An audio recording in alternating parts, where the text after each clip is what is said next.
And now, here's Johnny. Ask not what your country can do for you.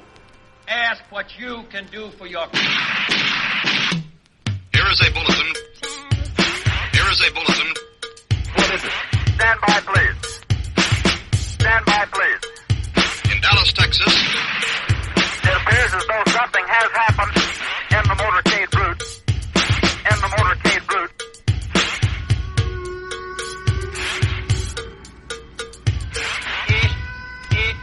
Ich bin ein Berliner. 3 shots were fired. 3. Put me on, Bill. Put me on. 3. Put me on, Bill. Put me on. 3. President Kennedy has been seriously wounded by this shooting. Stand by, please. Stand by, please. More details just arrived. Mrs. Kennedy jumped up. She called, "Oh no. Oh no. The energy, Oh no. the faith, Oh no. the devotion. Oh no." The motorcade sped on. The world is very different now. Something has happened here. We understand there has been a shooting. Something has happened here. I can see many, many motorcycles. I can see many, many motorcycles. This is Kennedy's pink suit. Something has happened here. Many, many motorcycles. This is Kennedy's pink suit. Something has happened here. Something is wrong here. Something is terribly wrong. More details just arrived. Mrs. Kennedy jumped up. She called, "Oh no. Oh no. The energy, Oh no. the faith, Oh no. the devotion. Oh no. The motorcade sped on.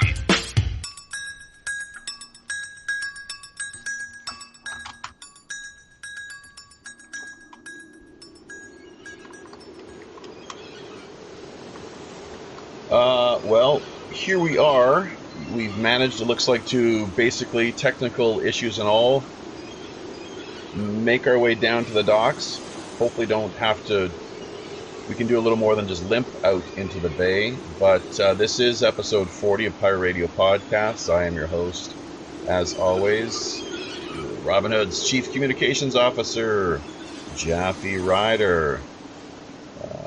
Once again today, we're presenting to you the JFK Roundtable with our special featured guest, Rob Clark, host of the Lone Gunman podcast. We are also hoping to have a couple other people join us. They might show up here at some point and be able to make themselves known. But in the meantime, Rob, do we have you there? I am here, Jaffe. What's up? That's great. So, basically, well, thanks for joining us. Glad you could make it. Hey, thanks for inviting me on the show. I know it's a big time of the year, and that's what I specialize in.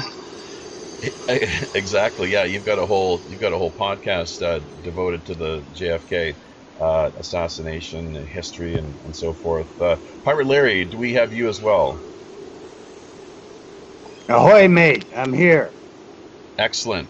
Okay, well, all systems seem to be functioning and in relative order, so I think the show may be a go. We had been experiencing, as was stated earlier, some technical issues with the streaming and the recording end of things. We'll see if we can work around those though today, and I think there's got some people already in the YouTube text chat area that seem to, right now from the indications we're getting, things are looking pretty good, so that's a definite bonus. Now, although we are getting a little bit of, once again, as we were saying, just in the lead up to things before we went on live, a little bit of fuzz and electronic interference. It seems maybe what it sounds like is from your end there, Rob. I'm not sure if there's anything more you can do about that. It's kind of cutting in and out a little bit from time to time. I don't know if you have any idea what. Yeah, I'm not sure. I mean, it might just be the CIA listening in. You know, you never know. Well, that'd be something. I mean, if we were really that important, to them, and this whole case, this whole business of Kennedy's murder, 53 years after the fact. But isn't it something? Isn't it something that, what is it? 2035, that all these records and documents have been sealed until that date. Isn't that the case? Well, yeah, it originally was the case. But thankfully, to the JFK Records Act of 1992, that date has been moved up to next year. October 2017 is when they have to release all the files by. They could have done it any time in the past 25 years. The end date is October of 2016 is when they have to do it by, and I'm sure they're going to wait till the last minute to do it.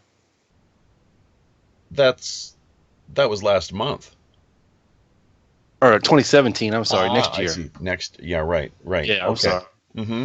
Yes, and that was thanks mostly, I guess, then to the film that Oliver Stone put out back in 1992. That's right. That film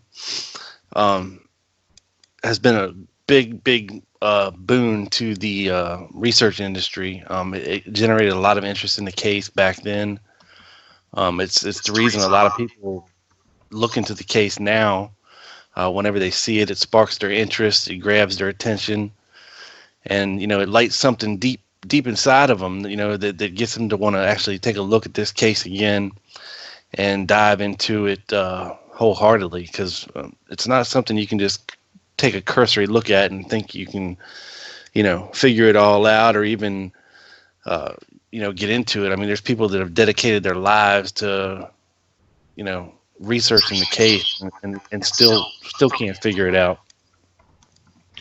Well, there's a lot, and there's so many varying. It's quite. Talk about a rabbit hole. Wow. Yeah, it's just peeling back the layers of the onion. So just an endless hall of mirrors. So yeah, so much disinformation and confusion, of course. But I mean, you just talk about the king of conspiracies. It's probably, it's got to be up there, right up there with 9/11, I guess.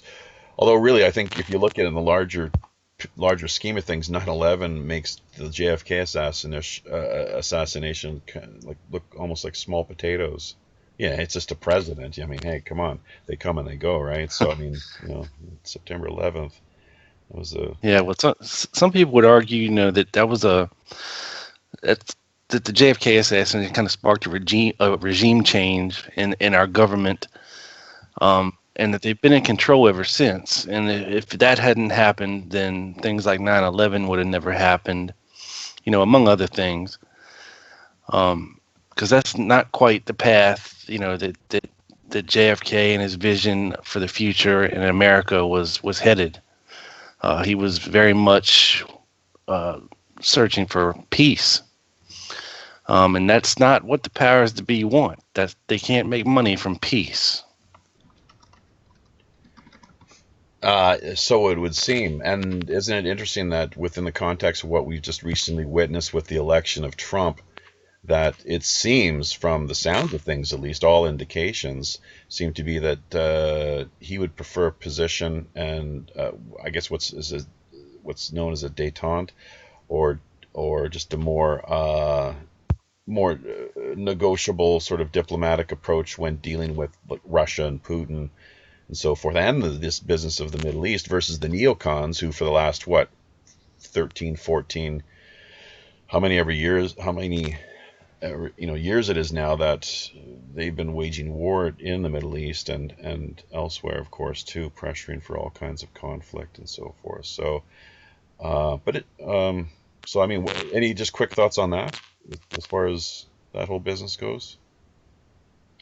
Yeah, I think it's interesting that's what JFK was looking at too. As a peaceful détente with Russia and a peaceful coexistence. And that's the reason that a lot of people hated him, and probably the one reason they got him killed.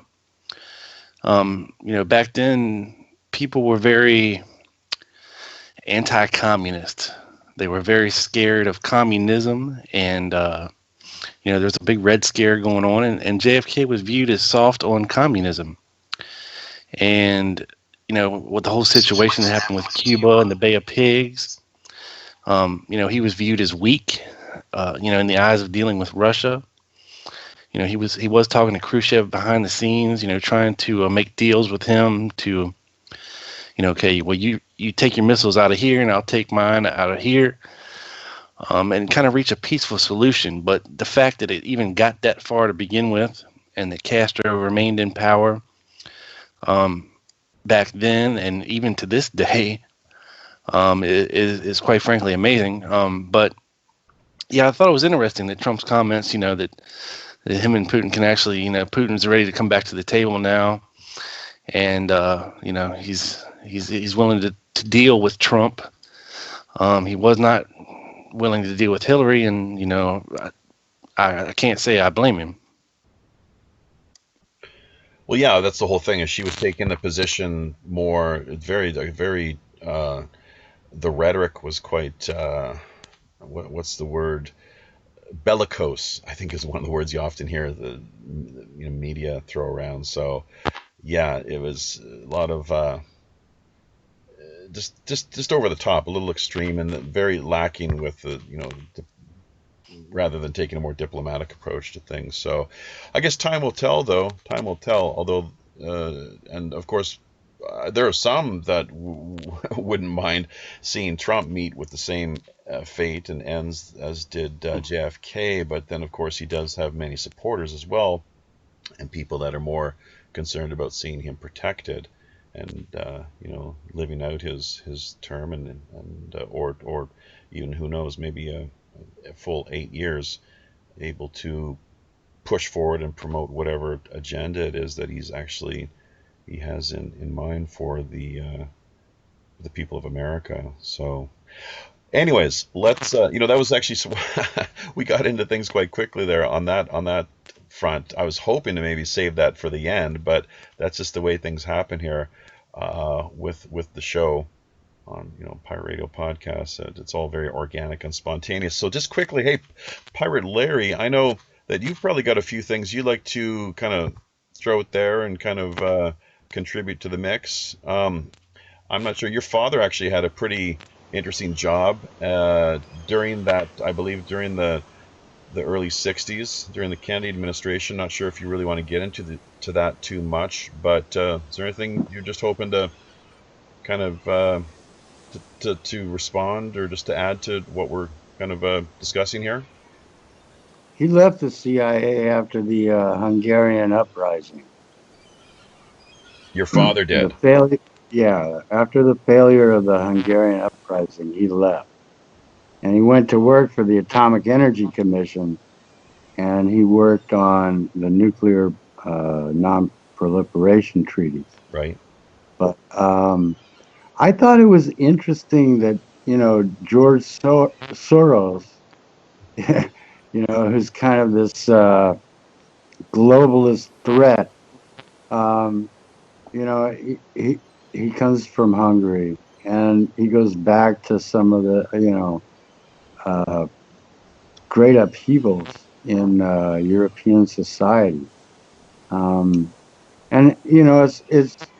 I wonder if these people really, want to create that, if that's part of their agenda. I know I'm getting off topic, but at any rate, from the crow's nest, that's where I'm thinking.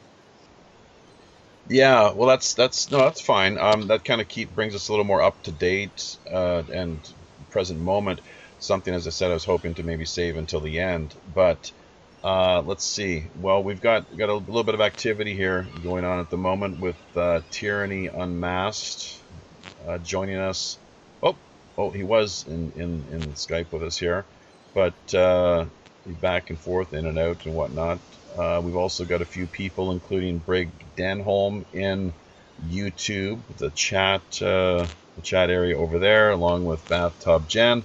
Pirate Joe 333 has just dropped by, so that's great to see the crew convening and assembling, getting together here for the week. So it'll be interesting to see if there's anyone else that stumbles in through the doors over time here. But hey, Rob, we're still getting a little bit of electronic interference there with your connection for some reason. Just as you kind of might have something more just to do with your Skype connection, actually, with the way that you just it's kind of connecting, coming in, coming out, kind of that sort of thing. So when you're basically your ID kind of box, your profile box kind of lights up and then disappears. It's a lot of electronic.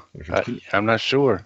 You sound good. Your voice sounds good when you come through, and actually when you talk, it's great. But maybe if you're not speaking, maybe an idea I think there might be. You want me to mute? Yeah, I think that would be the best. Larry, could you? Okay. Yeah, if just when others people are just kind of going at it here. So, hey, Larry, can you hear the same thing there with him cutting in and cutting out with the electronic interference? There's just a little click here and there, if you got some isopropyl alcohol, spray the ends or make sure they're tightened. The input, the jacks, sure. The input jacks or stuff, but it's not ruining the show. No, we've had worse. We've had Skype warble, like, people were talking to us from outer space. So yeah, it's fine for the show. Yeah, and let's see. We've also, compared to the last few episodes that we've tried to run here, we've had, like as was mentioned just in the lead up to things here from the outset, been struggling, all hands on deck here, trying to get things in order as far as the technical end of things is concerned. So, but the YouTube folks over in YouTube seem to think that they're hearing a pretty strong signal and feed, so that's great. We've also got, as was stated, earlier, we got Joe Pirate 333, who actually is we have to thank for helping line up our guest today, Rob Clark from the Lone Gunman podcast. He was quite instrumental in helping to do that, working a little bit of a co-production sort of angle as far as the booking goes. So maybe we can meet later back in the Rogues Gallery and have a toast or two to Joe 333. So, but yeah, listening last night to your show, I've heard it a few other times in the past there, Rob. But just one of the questions I guess I've got for you, and probably a few of our listeners would want to know, is how long has your show been in place? How many guests have you had on board? And just give us a bit of an overview to things, the way that you some of your just general impressions with the way perhaps where you see present state of 53 years after the fact. There's a lot of ground that's been tread. So but there's think of the cottage industry that's been created over the years, all the hundreds if not thousands of books, numerous documentaries and so forth. But just right at the top, I guess, tell us a little bit more about your podcast. Yeah, well, I've been doing it for about 2.5 years now.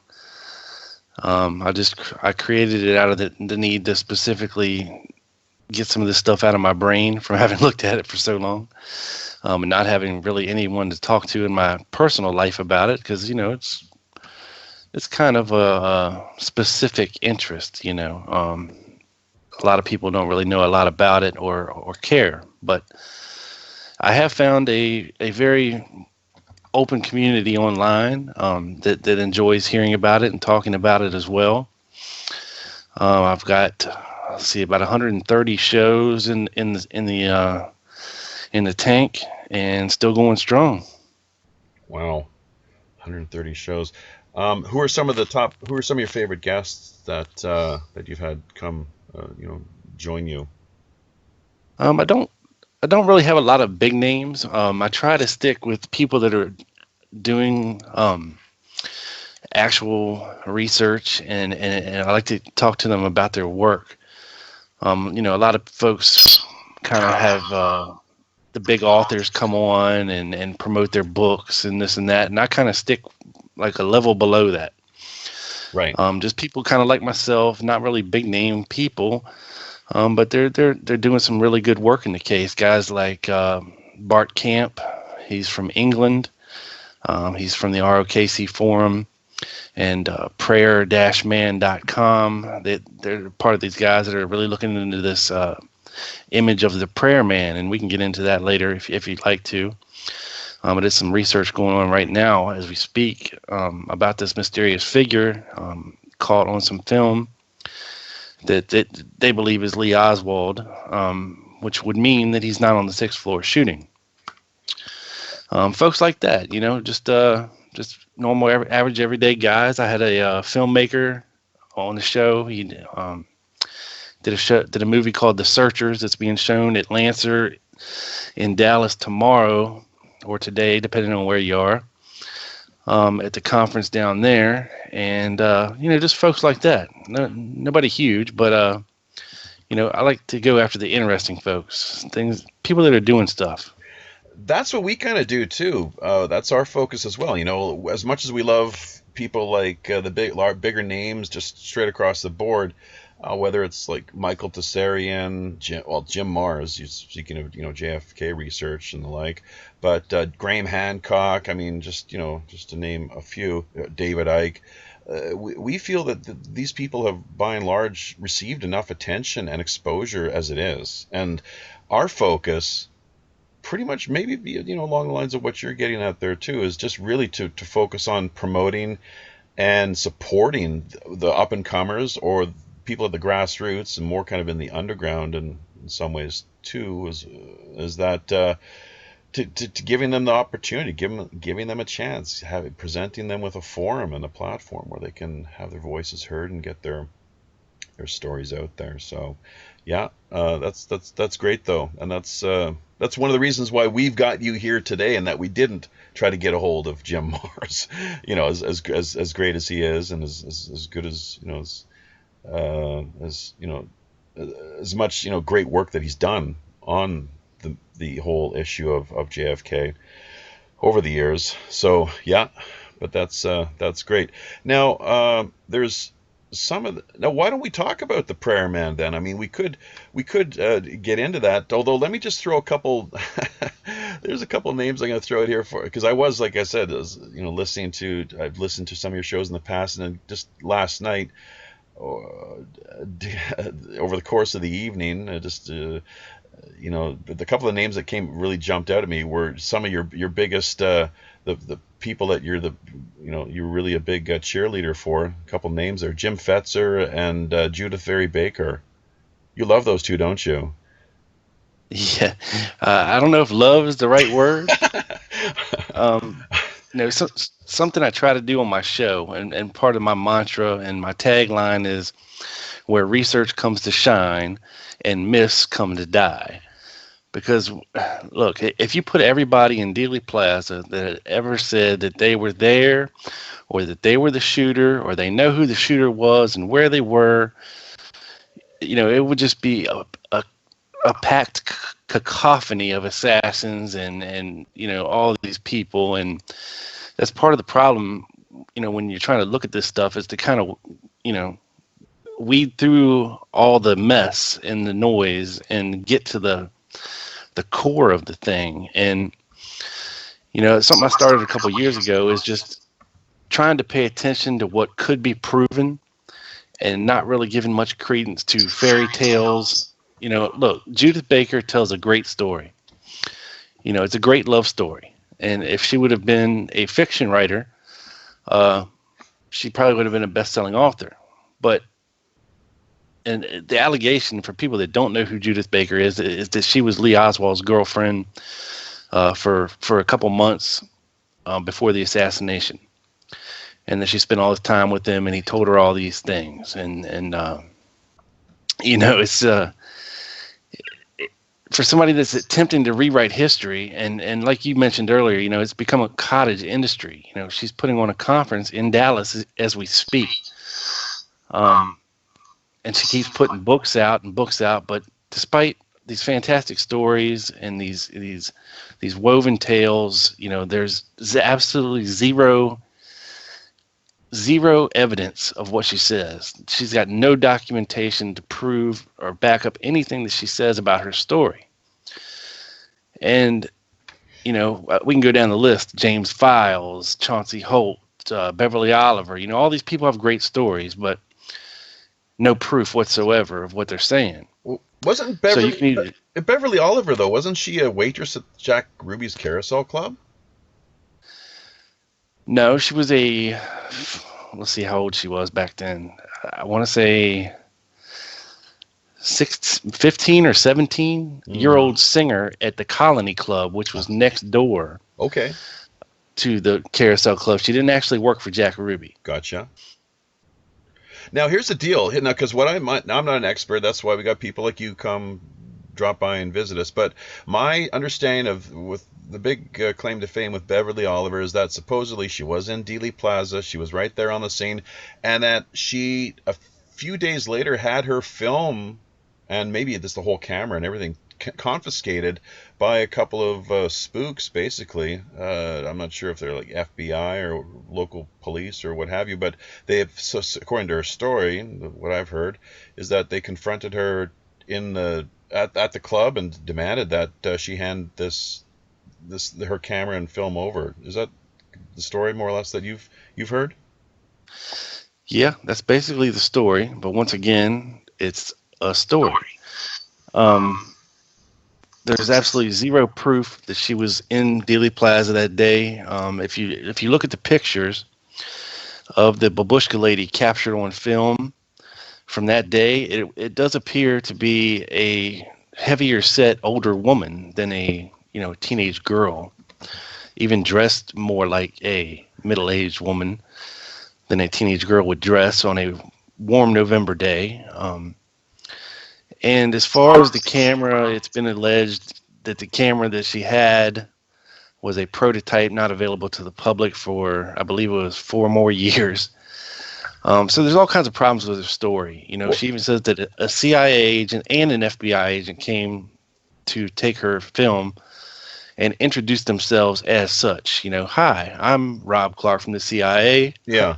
And we need your film. Which and she was worried about them. Happen. She was happy to hand it over because she was more worried at that time about them finding the little stash of weed she had in her purse. Apparently, she had some pot. So, but hang on. So this is something. So she claims to have been the babushka lady. Yes. Jeez. Yes. Okay. Well, that I did not know. That I've never heard. Like that does. I mean, what was she going incognito on the day or something? That obviously it looks like my grandmother or something. The way she looked when she was about 60 or something, So yeah. Right. Yeah. I mean, when you apply a little logic and reasoning to some of these claims that these people make, that's just total nonsense. I can't believe that she claims that. I had no idea. Like, oh yeah, that's just ridiculous.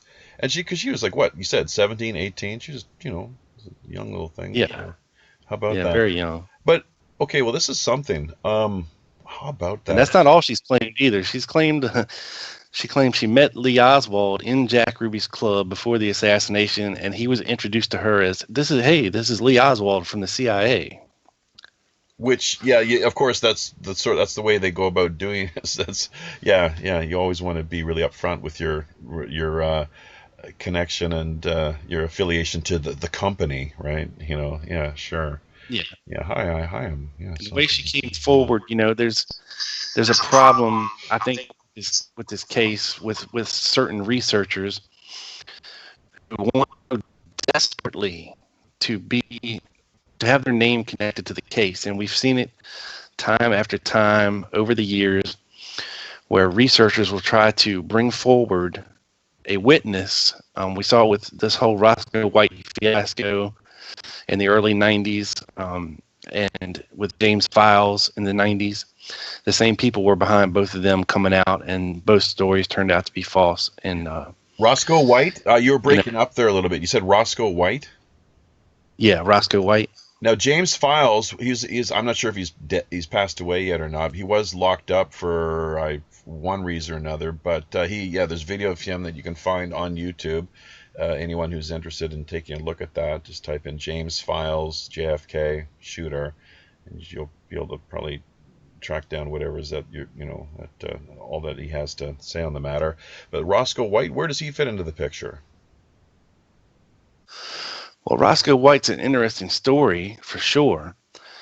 He was in the Marines at the same time Oswald was. He is from Texas, and he actually came back out of the Marine Corps, I believe, in early '63, and he got a job with the Dallas Police Department in, I believe, September of 1963.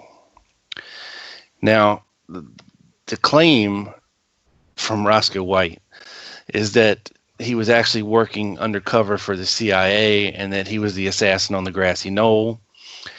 And he had these wired documents, with his code name that was Mandarin, letting him know what his instructions were as far as to who to kill.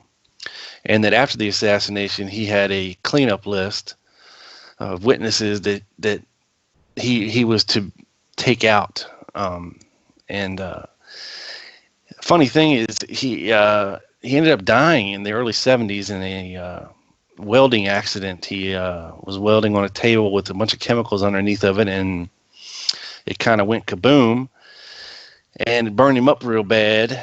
But when he was in the hospital, the claim is that he was talking to his priest and made all these confessions, and then he locked away his proof. And the whole thing coming out in the '90s was his son and his ex-wife, and his ex-wife was Geneva White, and she was actually a dancer for Jack Ruby.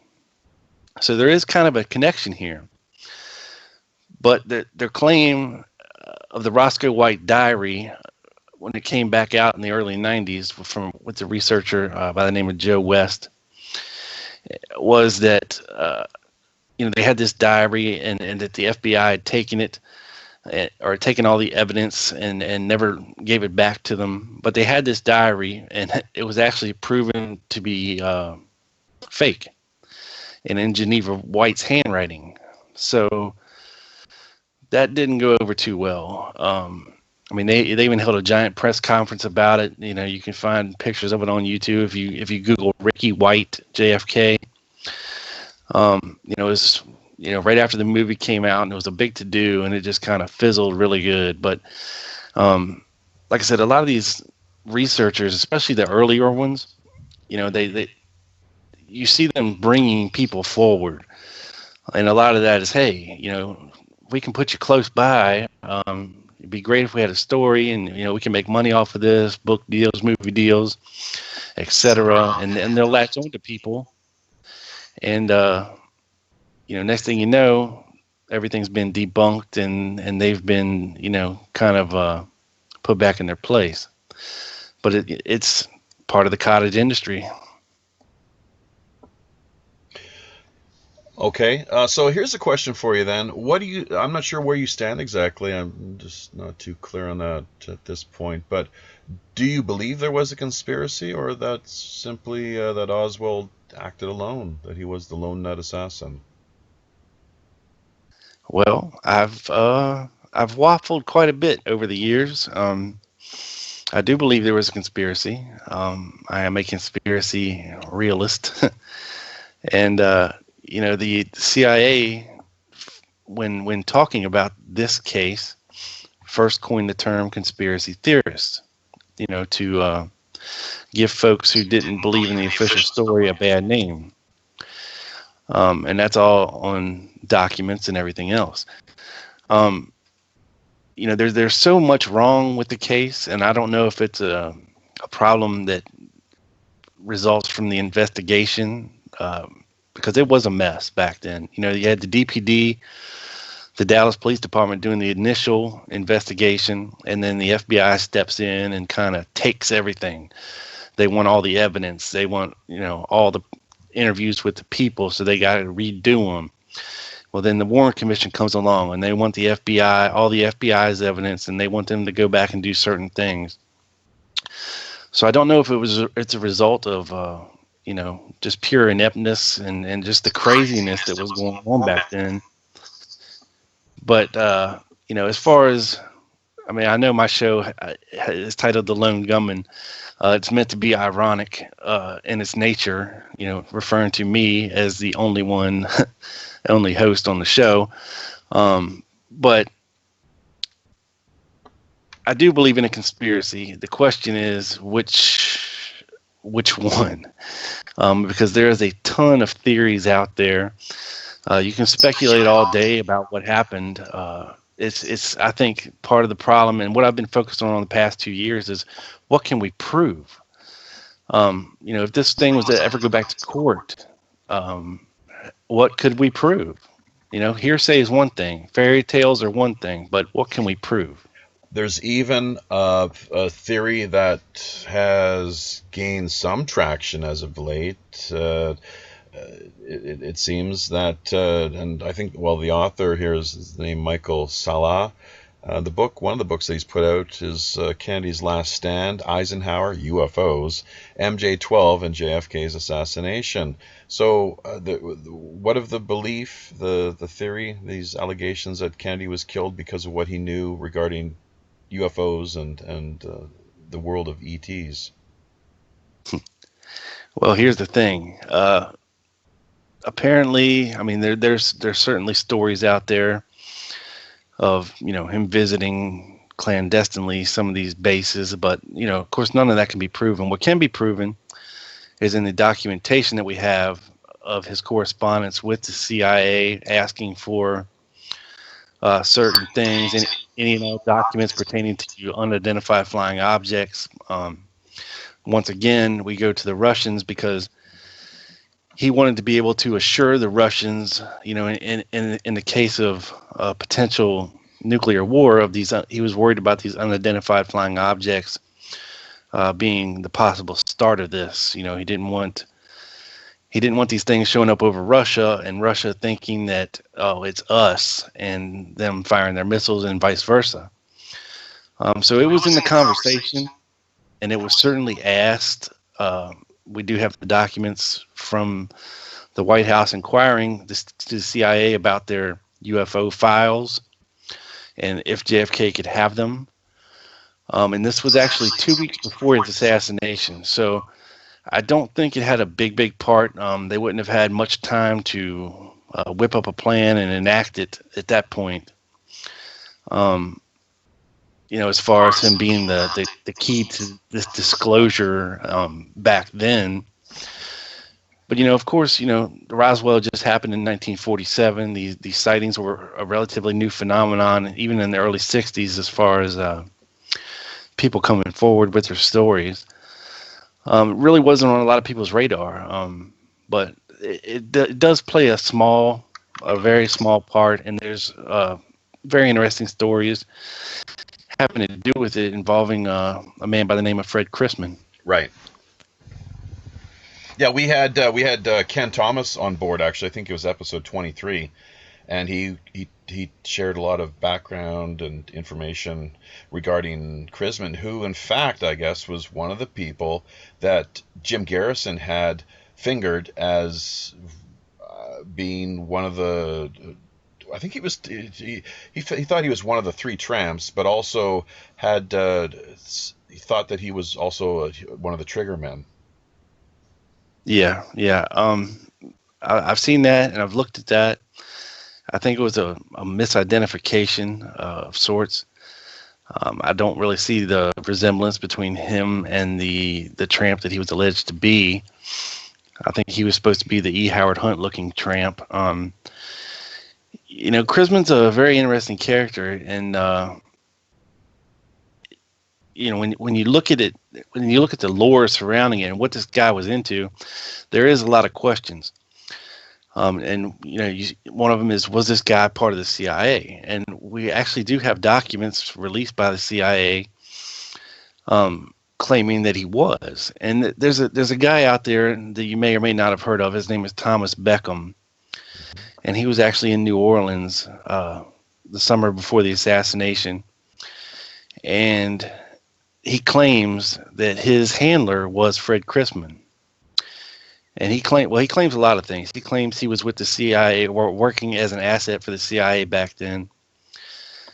He claims, and he told all this to the HSCA. Now, he was subpoenaed by Jim Garrison, but in front of the grand jury testimony, from Chrisman and Beckham both, they both didn't really say much in the way of anything when it comes to their grand jury testimony. But fast forward a couple years to the HSCA investigation, and what you have there is a situation where Chrisman is dead, Oswald's dead, Ferry is dead, David Ferry, and a lot of these other important players in the case are dead by then.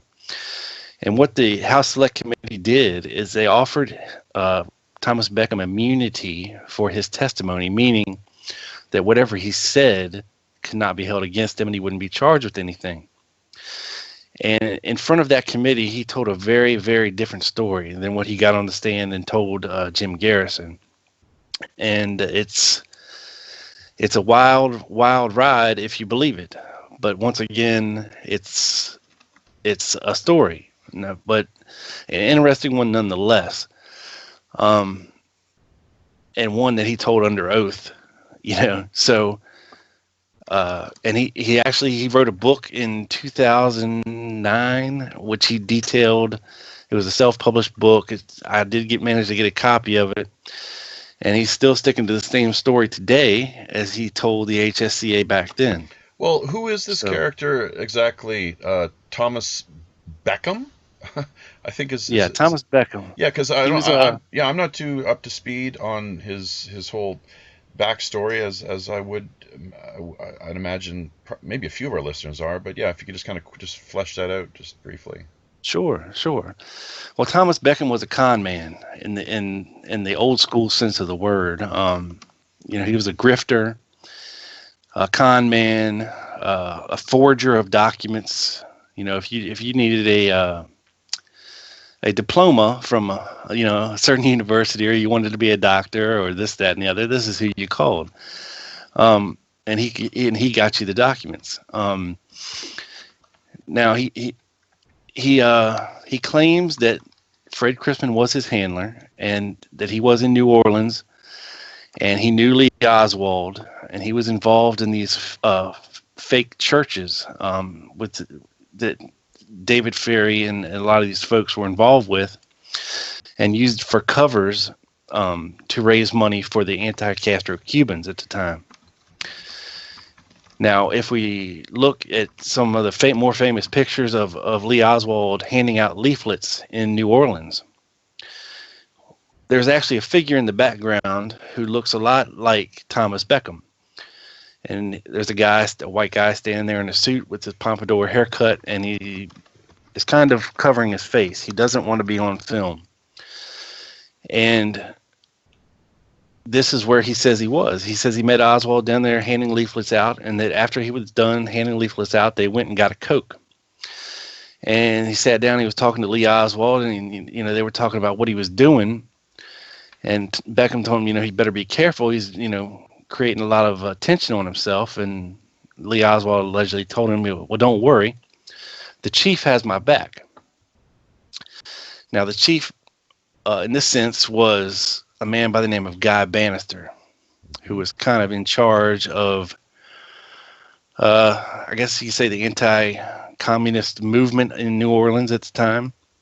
He had his own private detective agency. He's very famously portrayed in the movie JFK by Ed Asner. Yep.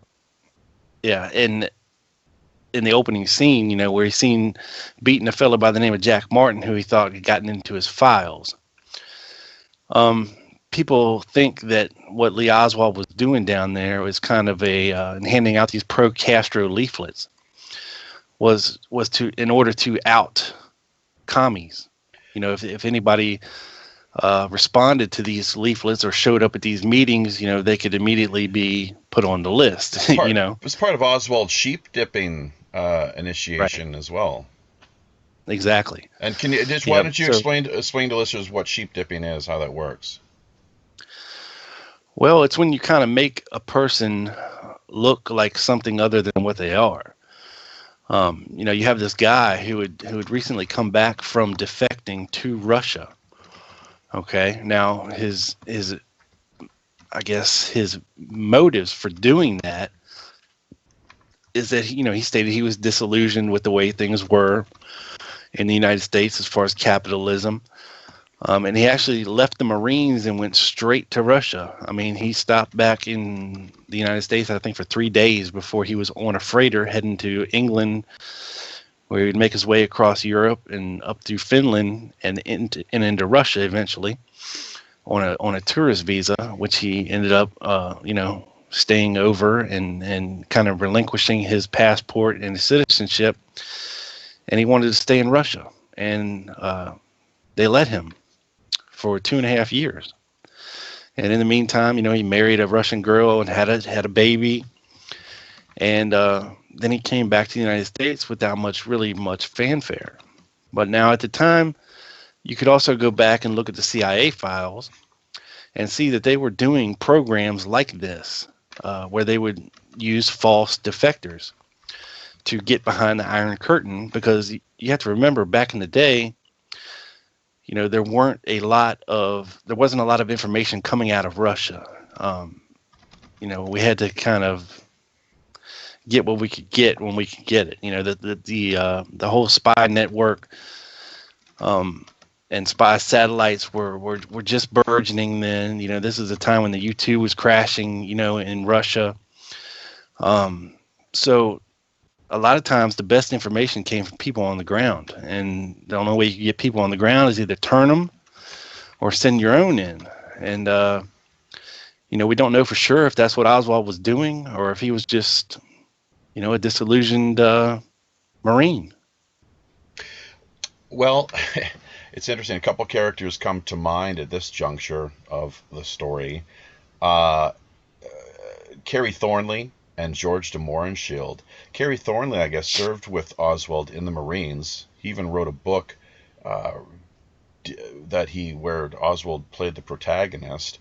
And then, of course, George de Mohrenschildt was, I guess, someone that Oswald spent a lot of time with upon his return to the States. If you could just quickly maybe spend just a couple minutes with each of those characters, just your thoughts and any of the key points you think would be helpful for listeners to keep in mind. Yeah, I mean, Carrie Thornley is a very interesting character.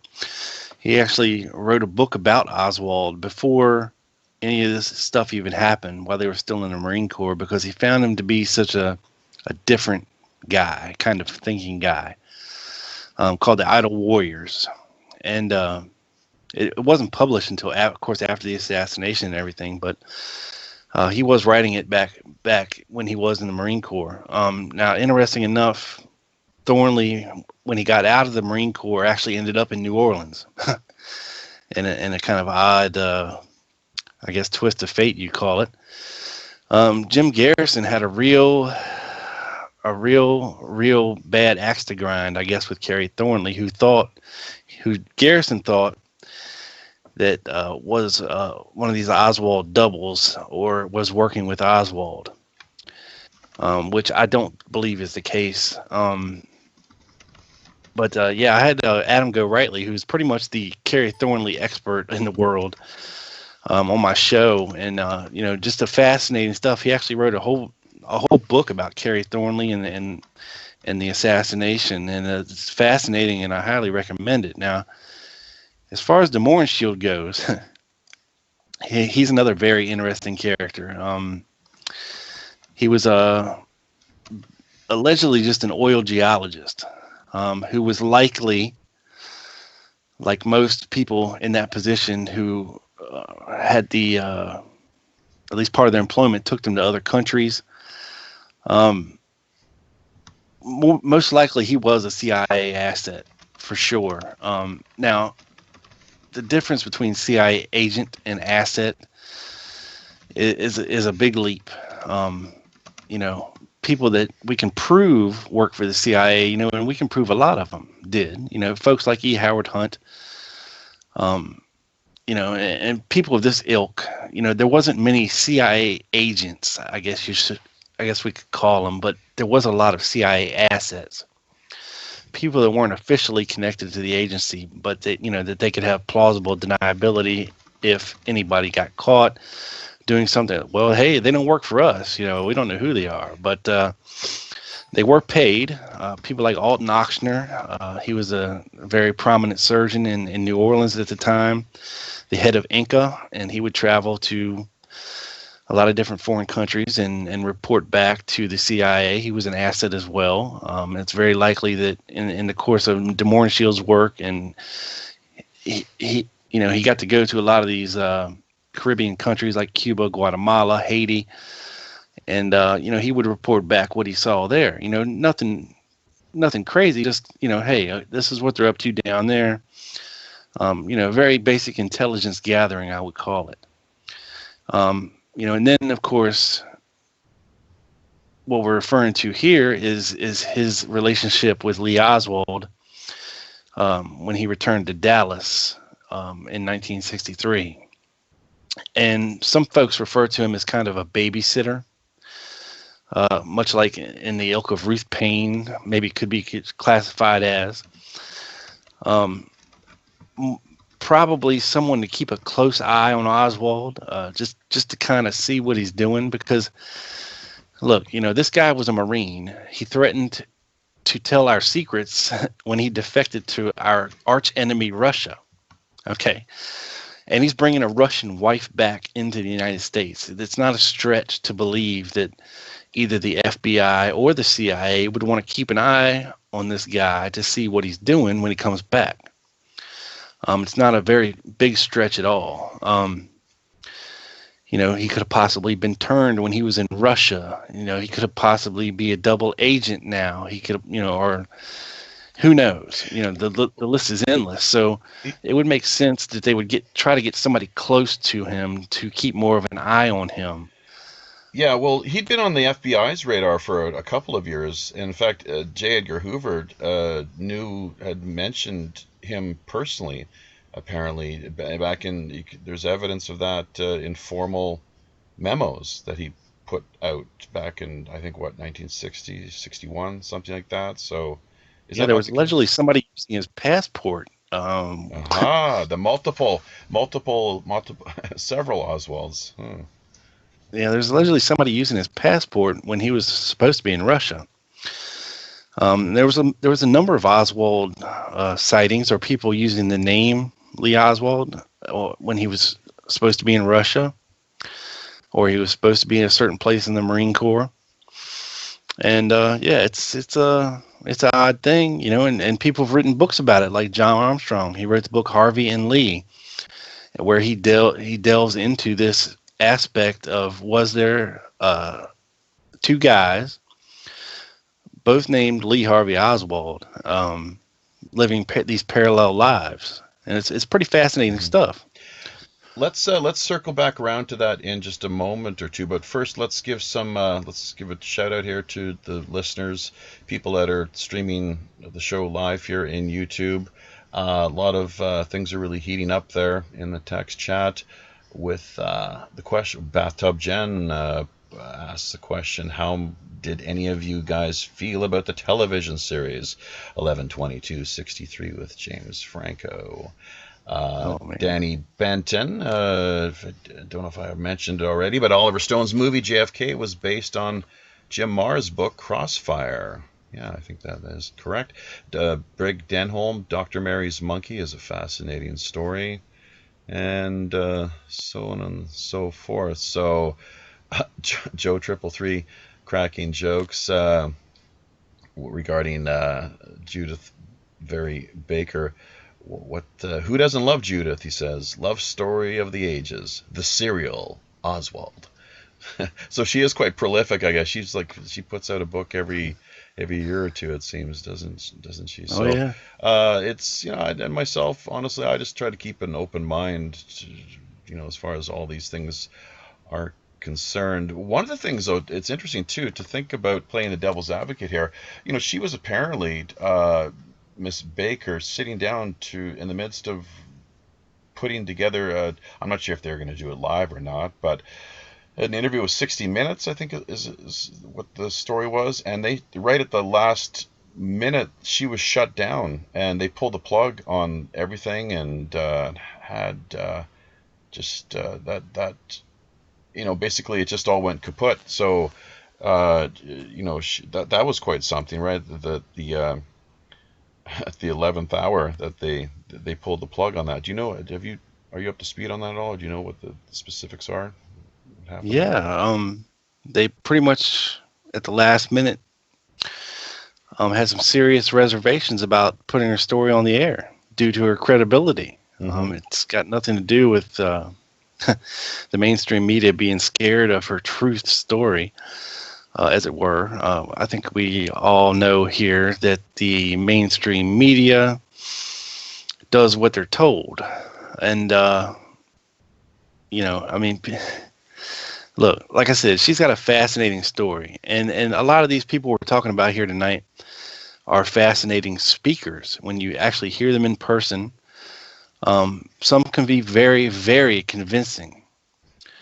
And her story had already been told in a documentary called "The Men Who Killed Kennedy." That's right. And she had written a book, an early version of, well, not the love story so much of Me and Lee, but there was a book before this that you can go on Amazon and buy for $3,000 some odd dollars. I believe it's up to now. Very, very rare. Not many copies.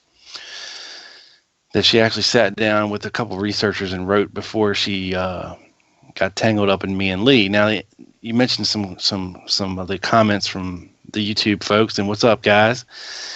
And somebody mentioned Dr. Mary's monkey. Well, a lot of people point to this story that Ed Haslam tells about Mary Sherman and her death in New Orleans, and what it could possibly have been tied to. Well, what most folks don't know about Ed Haslam is that he actually wrote a book before Dr. Mary's monkey called Mary, Fairy, and the Monkey Virus. And this was in the mid-90s. And guess who's not in it? Judith Baker. Mm-hmm. Yeah.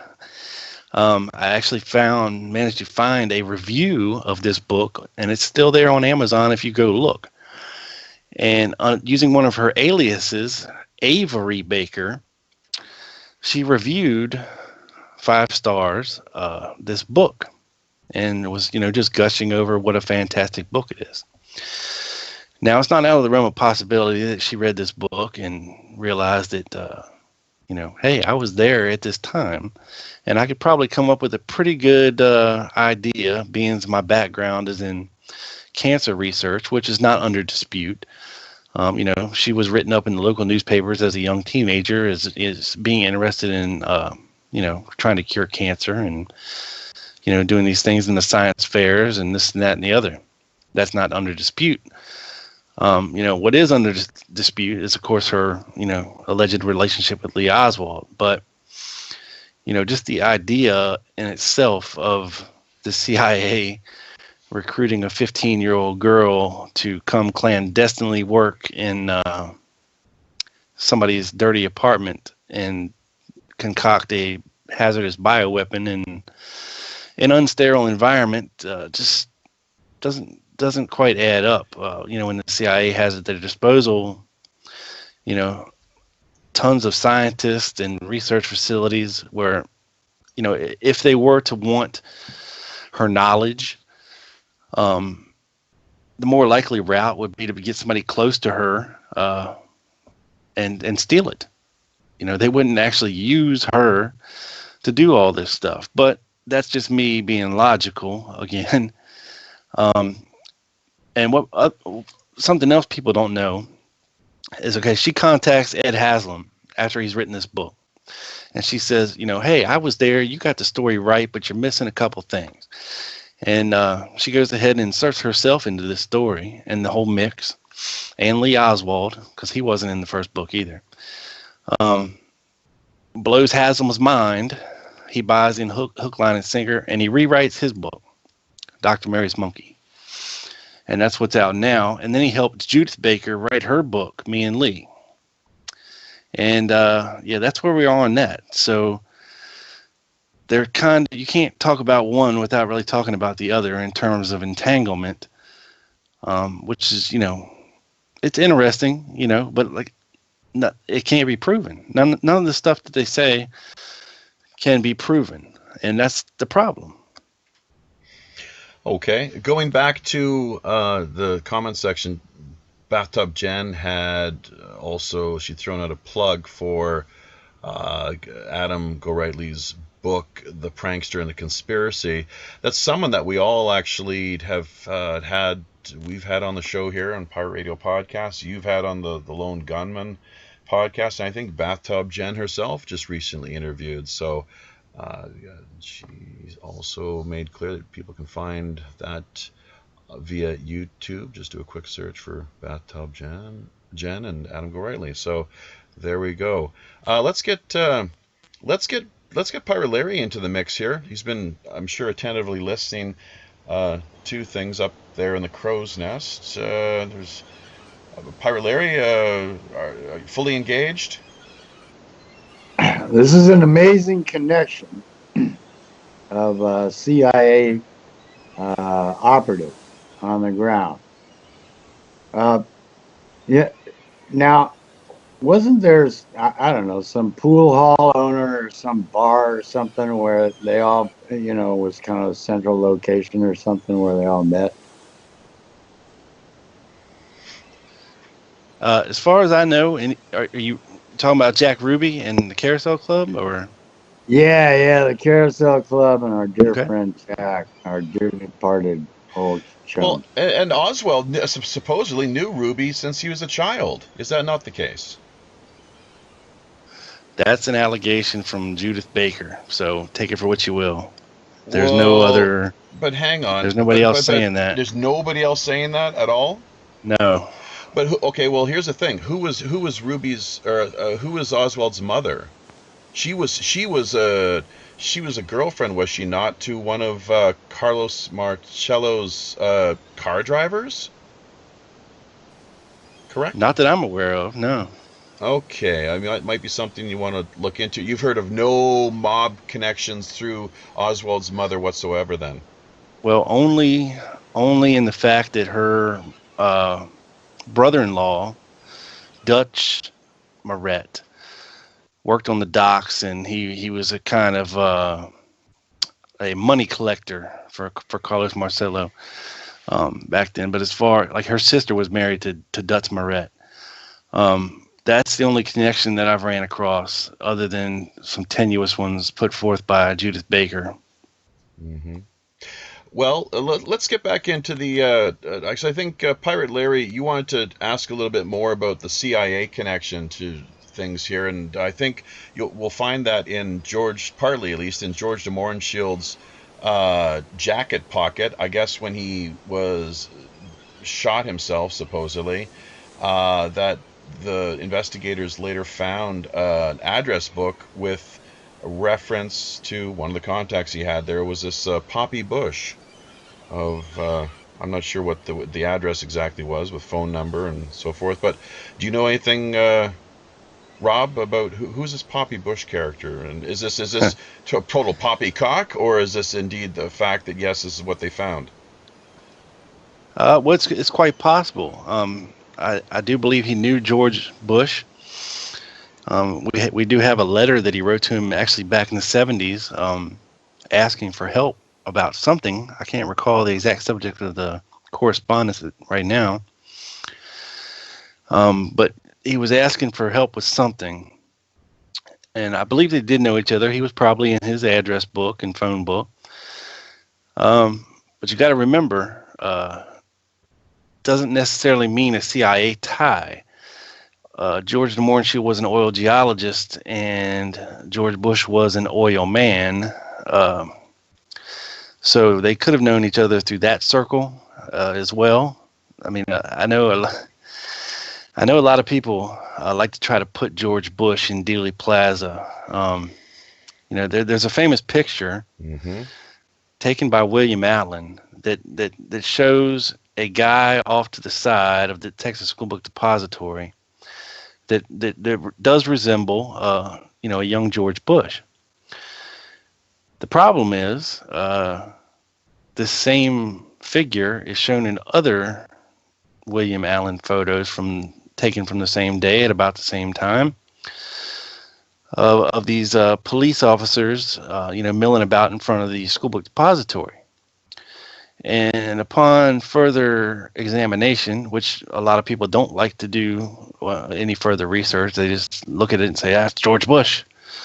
It's got to be George Bush. The figure seen in that photo is seen in other photos, and it's quite clearly not George Bush. In fact, people like to point out, well, George Bush can't remember where he was on November 22nd. That's got to be something, right? Him and Richard Nixon, the only two people living at that moment in time on the entire planet that just can't remember where they were for some reason. Yeah. Yeah. Well, thank God for women, because they got minds like steel traps, and they don't forget much. And his wife actually wrote in her autobiography exactly what they were doing and where they were on November 22nd. And George was in Tyler, Texas, giving a speech at a Kiwanis Club luncheon. We have a picture of him actually. He's there.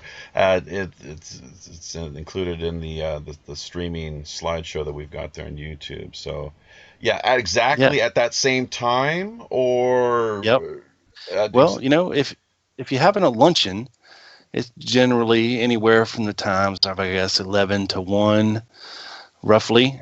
I would assume. Kennedy was killed at 12:30. Mm-hmm. So, I mean, you do the math. Yeah, he was in Dallas that morning, and he might have been in Dallas later that day.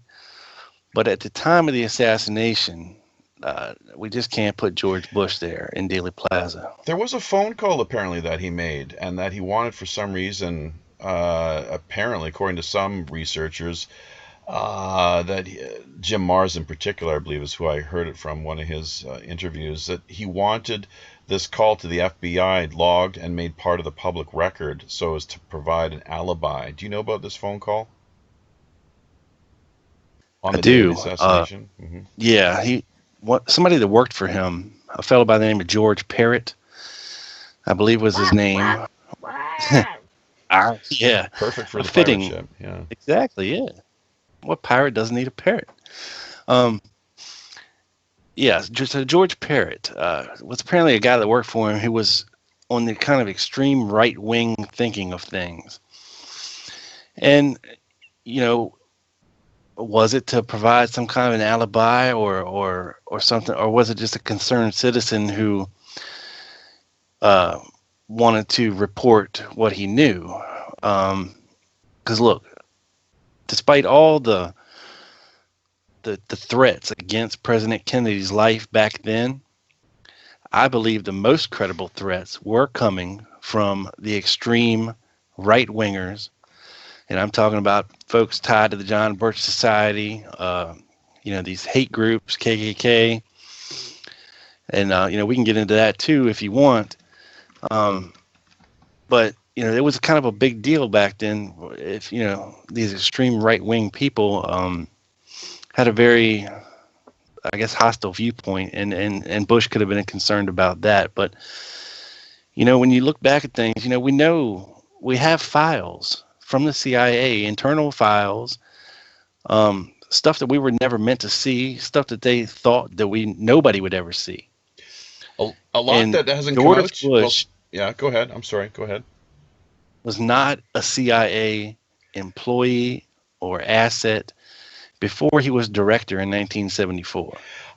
Well, but then again, there is the whole business of the 1963 FBI memo tying him to the CIA. It was something which I think was it written by Hoover himself or sent to Hoover, and then in response, George H.W. Bush, old man POTUS, 40 Skull and Bones 41, stated that that must have been another George Bush of the CIA. That was apparently he's on the record as having said that. It wasn't me. It was this other George Bush. So who that other George Bush of the CIA is or was, nobody seems to know. But what are your remarks, or what can you say in response to that?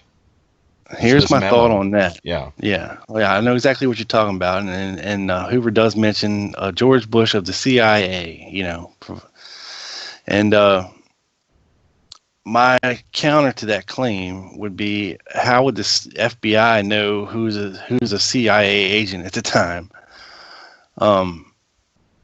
Really, I mean, because they were pretty secretive about their employees. Now, if he was an asset, they certainly wouldn't have known that. I would just ask for documentation. Yeah, it's a curious comment, but what would make him say that? Well, we'll add that.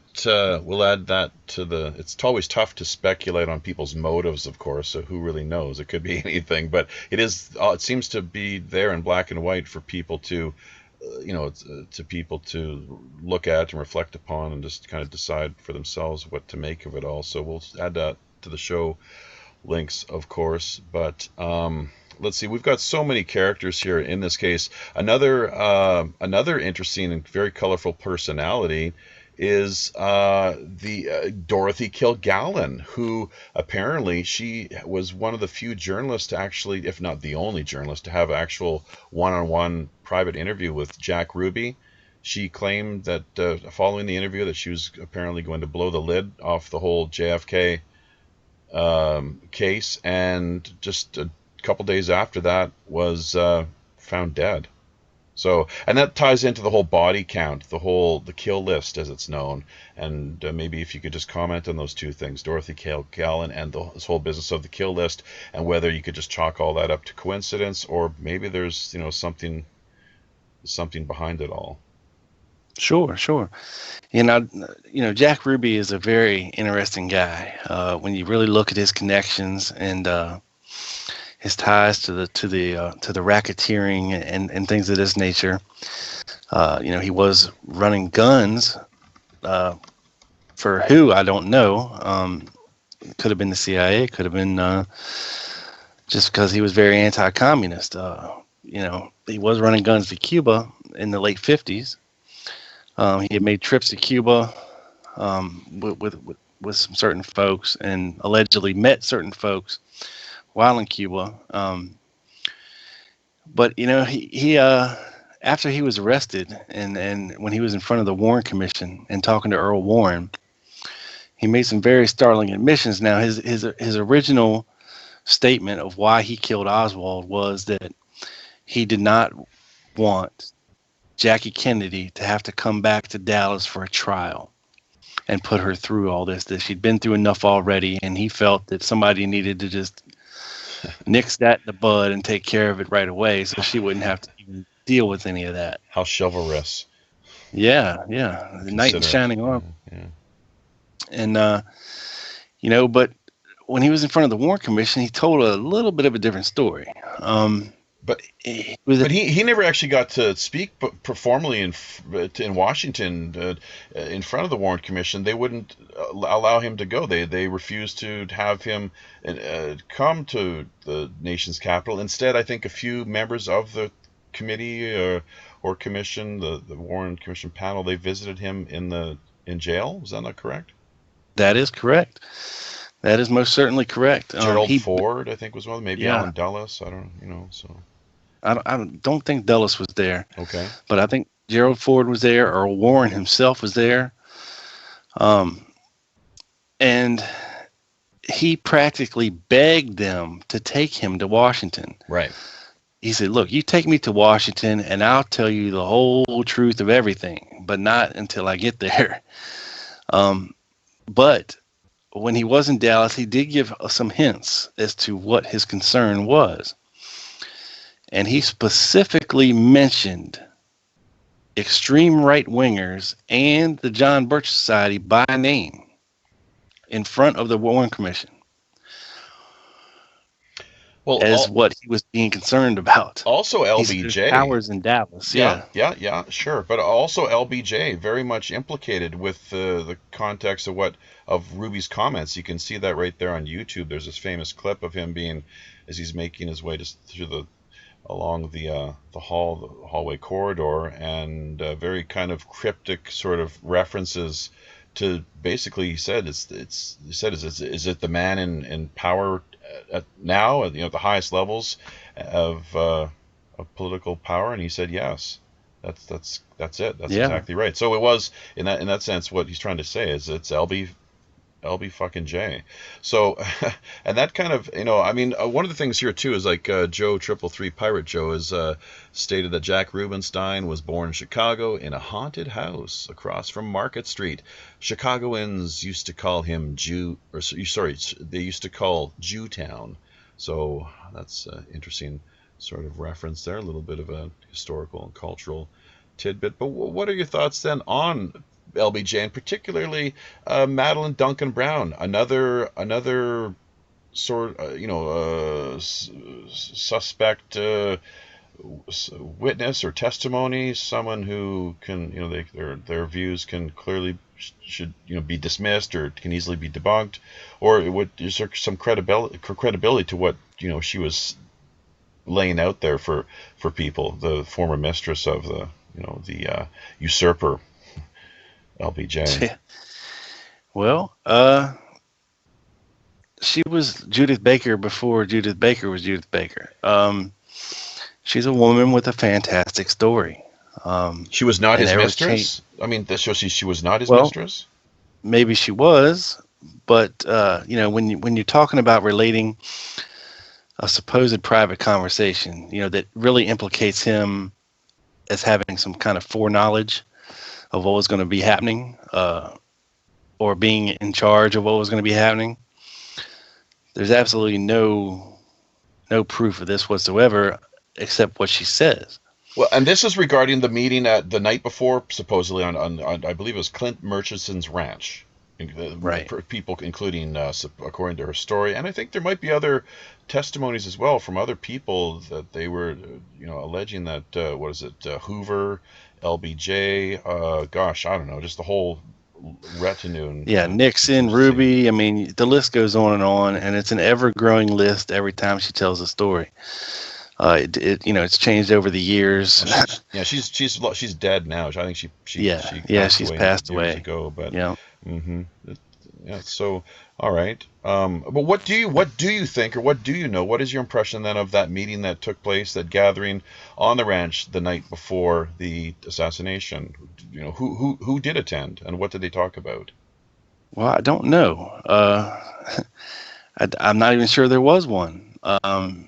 And if there was, it's highly doubtful that LBJ was there. You got to remember, as vice president, he's got, he can't just duck out and head off to another town somewhere without people knowing where he is, or what he's doing. And there's been no proof whatsoever that he's just leaving his hotel and his wife and going to attend this party on his own, or any Secret Service agents that have ever come out and said any different since. Now, when it comes to the whole LBJ did it theory, I got some problems with it. And look, LBJ was not a great guy. Okay, he was a very, very bad man. He treated people horribly.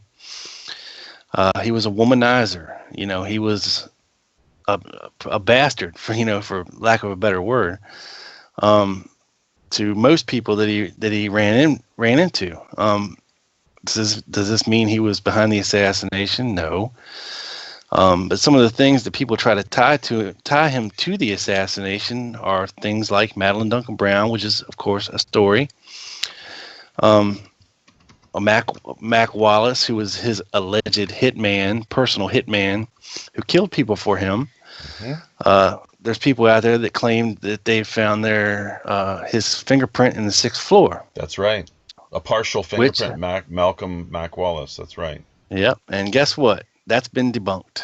So, author Joan Mellon, very prominent JFK researcher, hired her own fingerprint analysis expert. And 20 years later, using the most up-to-date methods and using, what they were working with before 20 years ago were photocopies. And all they had was Mac Wallace's arrest prints and a photocopy of the handprint, or the fingerprint, the unidentified print from the 6th floor. This time around, she had Mac Wallace's Navy fingerprint card, his arrest card, and a crystal clear photograph of the print from the archives. And using the most updated techniques.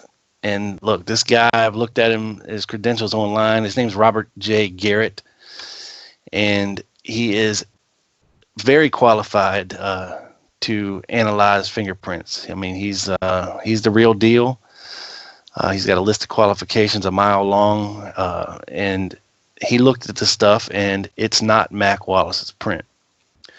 So if you take that away, and you have the fact that, Madeline Duncan Brown is telling us a story that we have no corroboration or evidence of. And, I went back very interestingly, and at the UVA website, they house a lot of the presidential telephone conversations that were recorded in the White House during the 60s and 70s. And I found a very interesting phone call from August 25th, 1964, between Lyndon Baines Johnson and one of his aides. And he very clearly states in this phone call that he's really contemplating not running for president, in a couple months. Mm-hmm. Because, of course, he assumed the presidency at the end of 63. The election was coming around in November of 64. And, that's what everybody wants to paint LBJ as, this power-hungry guy who would do anything to be president. But yet here we have a conversation between him and his aide where he is clearly contemplating not running for president because he wants the people to have somebody in power that can deal with all these situations. Because, look, being president is not an easy job. It requires a lot. You see how these folks age in office in the period of 4 or 8 years. I mean, look at Obama. It's really taken a toll on him these past 8 years. And there's a reason for that. It's a very demanding job. And if you kind of in over your head a little bit, then, maybe you might be having second thoughts. Well, here's the thing about that with respect to LBJ. I think a lot of researchers have pointed out that it might not be so much that this is kind of a humility and modesty factor kicking in, but that he was facing potential very serious criminal charges with respect to his long sordid career in corrupt political track record that it was finally catching up with him. In fact, there was had Kennedy survived to live out a second potential of running for a second term in office, that the brothers themselves, from what I understand, had discussed dropping him from the ticket completely and having nothing more to do with the guy, having him replaced. Yeah, you're absolutely right. In fact, I talked to one of the guys who was working at Life magazine at the time, and they were all set to run the next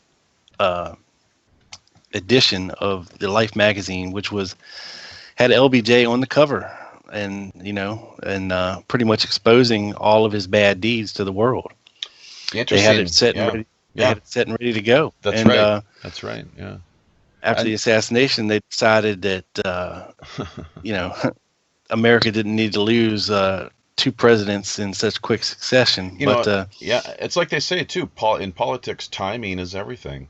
So I don't think myself, I would never make the claim that LBJ did it, but from my perspective, he definitely had a hand in things. He was a player, as was Allen Dulles, as were the various this web of intelligence interests and players and so forth. The FBI clearly had a role to a certain extent, as far as I can see. The mob, of course. Kennedy had a lot of enemies, and very powerful ones too. Oh, for sure. And look, the FBI had a lot to lose in this case. If it was thought to be a gigantic conspiracy, and they dropped the ball when Oswald was fingered so quickly as the sole assassin. Osama bin Laden. Yeah, We got him. you know, FBI, J. Edgar Hoover in particular, was always got his man, and never ever wanted the FBI to be seen in a bad light or a weak light. And all credit to him for building up the FBI to what it is today. Well, do you know that it's interesting over his reign of some, 40, 45, 50 years as head of this FBI, that apparently not a single person within the ranks of that agency received a promotion unless they were a Freemason. If you were not a brother, member of that fraternity, forget it. Well, it makes sense. You gotta know how to keep secrets and network. For sure. And that's actually how we're going to close today's show out, with just a revisitation of JFK's famous secret society speech, which I believe he presented to the it was the press club at the Waldorf Astoria in 1961. Maybe Mr. Clark, you can help get us up to speed there a little bit, but it was at the American Press Association, something along those lines. It was at the press club luncheon, I think it was, and a lot of people say this is the speech or one of them that got him killed. This and the Peach speech. The what speech? His American University peace speech. And now, before we can just get the details on that, isn't it interesting that it seems like for the longest time, that secret society speech did not make its way, it was not in wide circulation until just a few years ago. People heard about it. Was that not the case, that for the longest time it just seemed to have completely been forgotten about?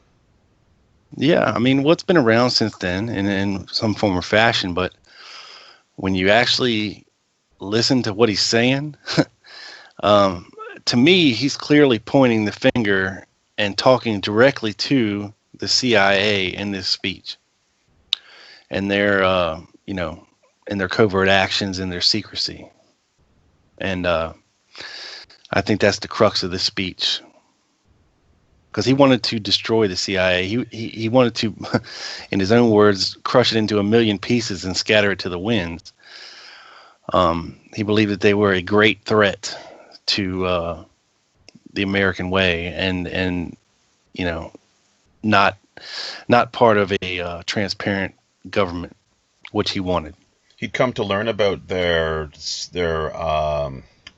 widespread involvement in South Asian narcotics trafficking, opium and so forth, and he was quite pretty, I guess. He saw how that could lead to things like what came to be later the Iran-Contra affair, and what we even see today going on over the past number of years in Afghanistan, the way that they continue to, back in the Vietnam era, well, I guess what was seen occurring there were body bags, entire corpses being filled full of opium and what have you, and shipped back to the West, and for distribution throughout the streets, and for the public to just on the black market, basically help to fuel the black market. But that's a big industry and a big deal, of course. But go ahead, Rob. Yeah. Oh, I was just going to say, Eisenhower warned us, in his exit speech, his State of the Union exit speech, about the military-industrial complex, and he saw what was coming. And JFK got a really good taste of it. And the CIA was doing a lot of things, and they weren't being totally honest, even with the president, about what they were doing, as far as their political assassinations and leaders of other countries and overthrows and backdoor deals and installing regime changes, and basically to their own end, their own means and their own ends, not necessarily in favor of what the American government should or would be doing in a public light. And the speech that you're going to play, if you listen to it really carefully, man, I mean, to me, it sounds like he's talking directly about the CIA, and everything that they're doing and everything that needs to be stopped. And, well, as we all know, it's still around. And a lot of these things that he talks about have come to light as true. And what they've been involved with. And, you can see some of the stuff that over the years, like you said, Iran-Contra and the whole thing with Barry Seal and, they're running drugs in the country. Yeah, Arkansas. I mean, the Bush-Clinton crime syndicate, that relationship between those two outfits, that goes back to like the late 70s, early 80s. There's a picture of Bush and Clinton, old man Bush, and with the future president sitting together there at a luncheon with, I guess it was former Alabama Governor George McGovern. Is that correct? Have you seen that picture? Yeah, I've seen that picture. I'm not sure who the other fella is, but yeah, you could be right. Basically, so I mean, and we're supposed to believe that they're like warring enemies, or like that they really do have a problem with each other. Yeah, Republicans and Democrats. It's all one big happy family. It's all it's all a big club, and you're not in it. Exactly. You and I are not in the big club. So, hey, Pirate Larry, you got a question here for Rob regarding Woody Harrelson's father? Yeah, so there's a rumor that Woody Harrelson's father admitted he was an assassin in the Kennedy assassination. And I find that very strange. I mean, that because murder has no statute of limitations, so I wanted your opinion on that. Right, yeah, Charles Harrelson. A lot of people speculate. We go back to the famous pictures of the tramps. There were 3 tramps arrested that day in Dealey Plaza.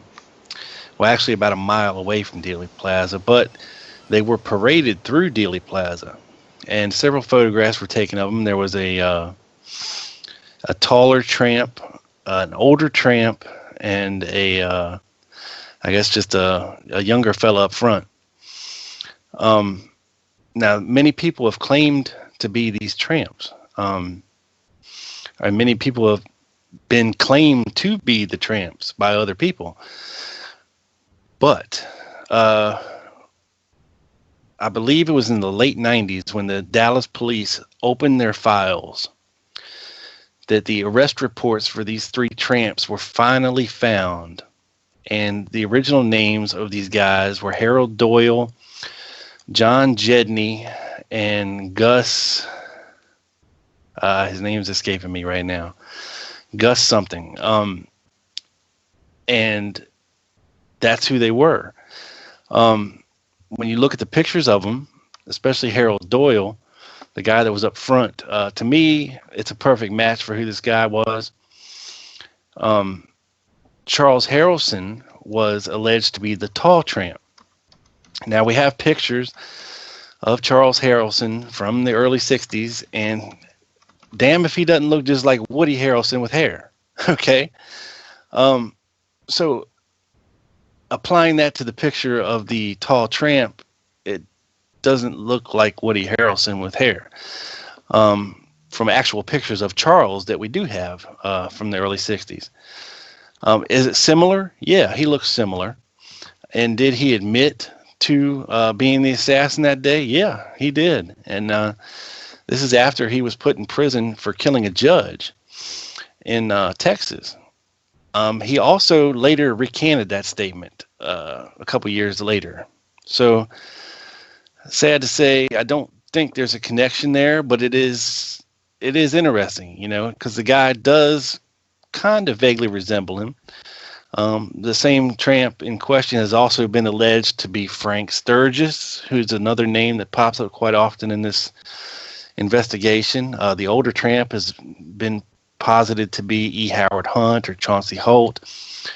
But when you look at the evidence and the documents surrounding the case, that just doesn't seem to be the case. I think there were just 3 guys in the wrong place at the wrong time that were brought in, questioned, and released relatively quickly. What if the whole business of the Riley Coffee Company out of New Orleans and how Oswald supposedly worked there, and I think even that's one of the places where Judith Very Baker once again claims that she was a fellow employee. Now, I'm not sure if I think there are pay stubs that exist too. There have been photocopies or pictures, I think, circulating online of either him or both of them. But isn't it interesting? The story, as according to the way that the story goes, is that following the assassination, if I got my facts straight here, is that with that on the heels of the assassination, that the company shut down, and pretty much everyone on staff at that location, they all got new jobs. Where? NASA. Do you know about that? Yeah. I don't know that that the company shut its doors, but many employees did go on to work at NASA, which is interesting. Now, when it comes to Judith Baker's assertions, and Lee Oswald did work there, and she has pay stubs from her time there. The problem is, and this is above my pay grade as far as research goes, but other folks have looked into it and have determined that the pay stubs that she shows are not the correct part of the W-2, I guess, that is given to employees. Now, something else she alleges is that her initials are on Oswald's time card, which is, again, not the case. And we have testimony from other folks who knew Oswald at this time, and he actually spent a good amount of his time when he should have been working next door to Garage, run by Adrian Alba, and talking about guns. So, this was the reason he was let go, is because they can never find him. They didn't know where this guy was all the time, and turns out he was hanging out next door with his buddy, who was running a garage over there, the Crescent City Garage. So once again, we have assertions, but no real hard proof. We can prove they both worked there at the same time, yeah. But as far as it being some kind of a secret CIA cover job, I don't think a coffee factory would be a good one to have. Okay. Or it I guess other people might think it would be one of the, that'd be ideal. So I'll just make it clear too. We have a few of the folks that we well, have you found over the course of your, like, you've done 100 plus some shows with the Lone Gunman podcast. Not everyone, you're bound to not everyone is going to agree with the things that we put out there. Whoever it is, whatever our opinions are, and whatever our position is on whatever issue. So, but have you found a lot of you've managed to attract a few haters over the course of your time in pursuing this project? Yeah, a few. There's two sides to the thing. Either you're a lone nutter or you're a conspiracy theorist. No middle ground. Well, no, not officially. Right. Because the lone nutters, with the exception of a few, you can't paint everybody the same. But generally speaking, they're staunch defenders of the Warren Commission version of events, and that Oswald was guilty and he was up on the 6th floor shooting. And anybody else that wants to disagree with them is an idiot and hasn't done their research and this, that, and the other.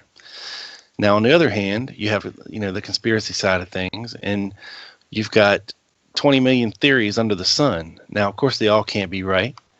We're all not going to agree on theory, speculation, or things of this nature, or who we think's behind it, or what exactly occurred. Even down to the simplest thing. You could disagree with another conspiracy guy about the magic bullet C399, about anything about it. So there's always infighting, and that kind of detracts from the research as well, because look,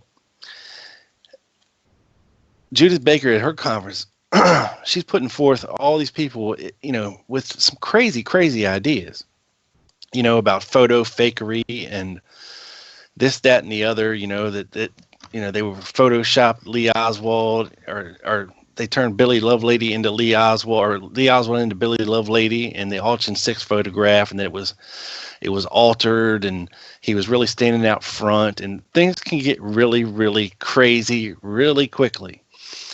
And look, researchers into this case, they spend so much time and effort, and frankly, a good portion of their lives looking into this stuff. And wouldn't it be great to be the guy who solved the case?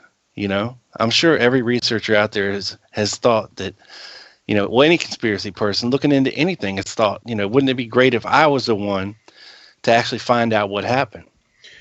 Be a pretty dangerous situation to find oneself in as well, too. Unless you shared that knowledge quickly and got it out there so that other people were, it's like your life insurance policy. As is the case with what happened with Dorothy Kilgallen. Look at how that all, kind of went down. So just another coincidence. And we didn't get into the body count either. That whole end of thing, the kill list. Who was it? The comedian with this, the name's not coming to mind. Richard Belzer. There you go. And so he put out the famous kill list book, and there's been a lot said about that. What do you think, though, just quickly, because there's so many issues here that we could tackle and kind of delve into it. It's no wonder you've done 150 plus shows. I'm not sure what the number is now. It's but you could go on forever with this, of course, and there's just so much to discuss. But just regarding the kill list in particular, what do you think? Coincidence, or is it beyond probability? Well, there's before Belzer, before Richard Sharnon, who's another guy that's out there that's a proponent of this kill list. You got to go all the way back, to even the 60s and 70s when people were dying under mysterious circumstances, or so they thought. Even in the I forget what the movie was called that they did about the assassination in I think it was 1974.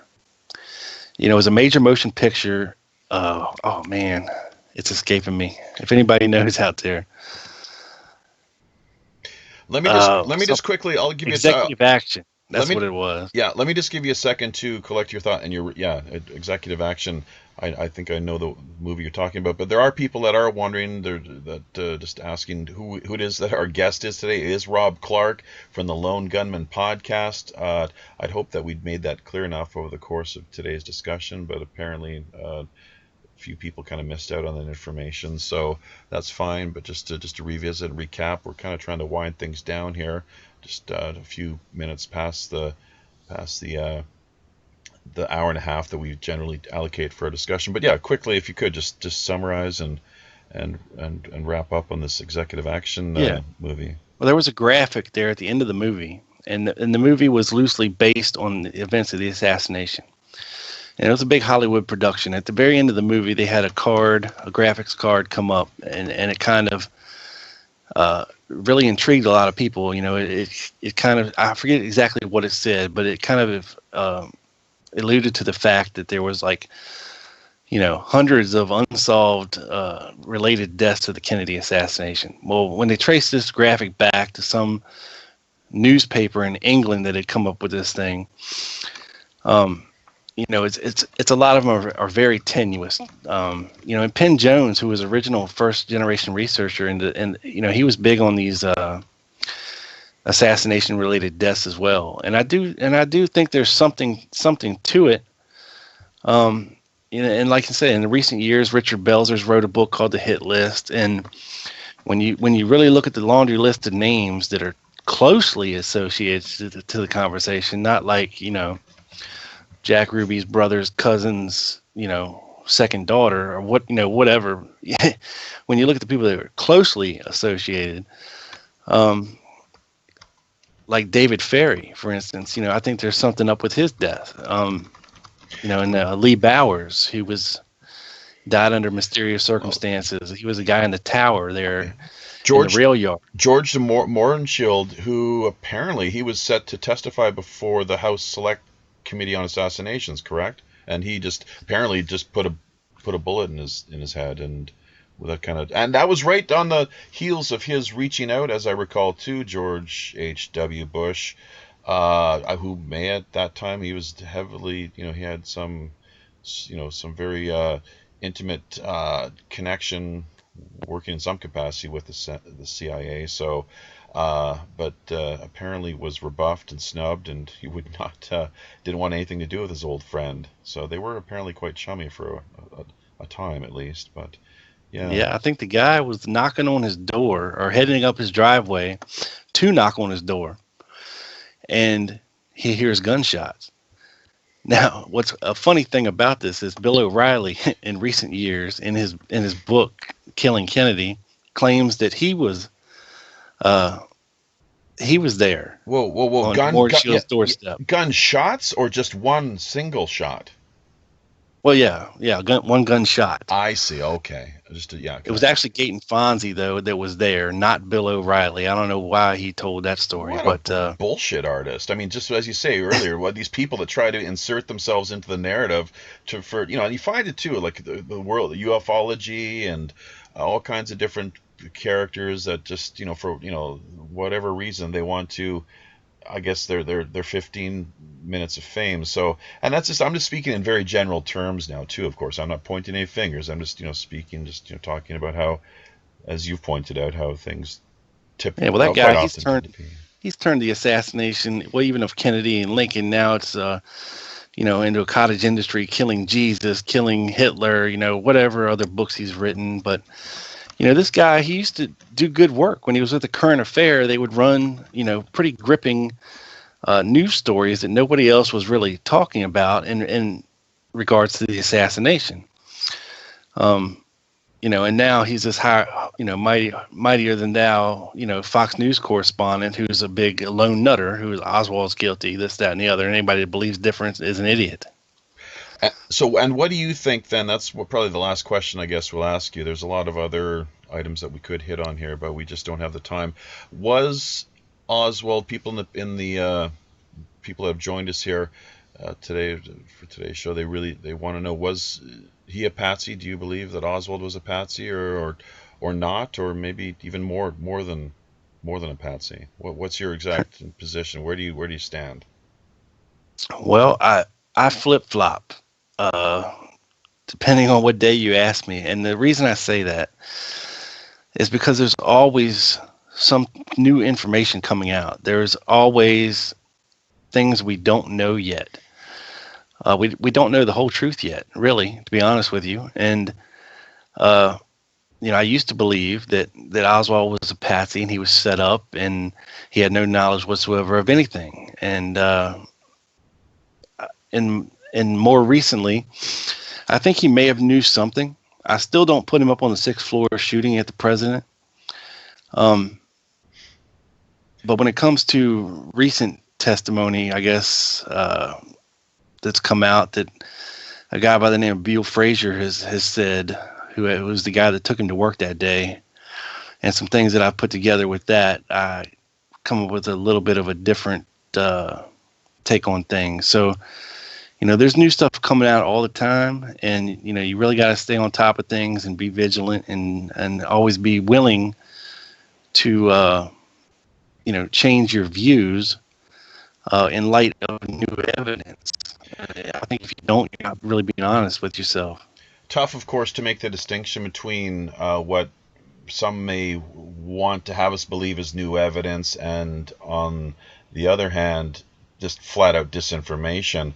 But just as far as now Oswald and his role in things goes, what about the whole business of J.D. Tippit? Do you think that he actually shot him, or was that just he was framed for that as well? Personally, I believe that Jack Ruby's barman, Larry Crayford, is the one that killed J.D. Tippit.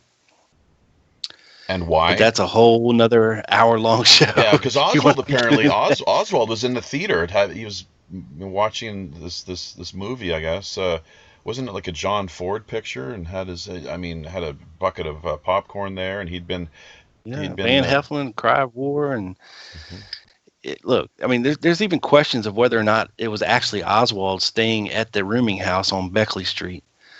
Um, he supposedly was staying there under an alias, O.H. Lee, but he was in a different rooming house before he moved into that one under his real name, Lee, H. Oswald.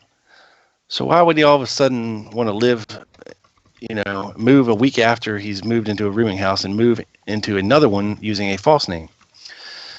And look, this guy Larry Crayford that I'm talking about here, very much resembled Oswald. He's responsible for a lot of the Jack Ruby and Lee Oswald together sightings, as a matter of fact, and allegedly stayed in a closet in the Carousel Club, and worked for Jack Ruby for free for several months. Well, about a month and a half before the assassination.